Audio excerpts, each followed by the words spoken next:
السلام علیکم دوستو، کیا حال ہے؟ امید کرتا ہوں کہ سب دوست خیریت سے ہوں گے۔ ندیم وائس چینل میں خوش آمدید۔ حضرت علی المرتضیٰ رضی اللہ عنہ کا بیان ہے کہ جناب رسول اللہ صلی اللہ علیہ وسلم نے اپنی وفات سے پہلے جو آخری کلام فرمایا وہ یہ تھا: نماز کی پابندی کیا کرو، نماز کا پورا اہتمام کیا کرو، اپنے خادموں اور اپنے ماتحتوں کے بارے میں اللہ تعالیٰ سے ڈرتے رہا کرو۔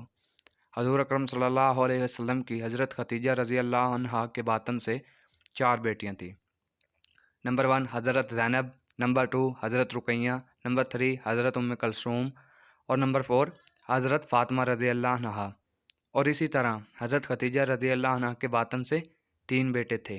نمبر 1 حضرت قاسم، نمبر 2 حضرت طیب اور نمبر 3 حضرت ظاہر رضی اللہ عنہا۔ اور ایک بیٹے حضرت ابراہیم کی والدہ حضرت ماریہ قبطیہ رضی اللہ تعالیٰ عنہا ہیں۔ مزید ویڈیو کے لیے میرے چینل کو سبسکرائب کریں۔ ویڈیو مکمل دیکھنے کے لیے شکریہ۔ اللہ نگہبان۔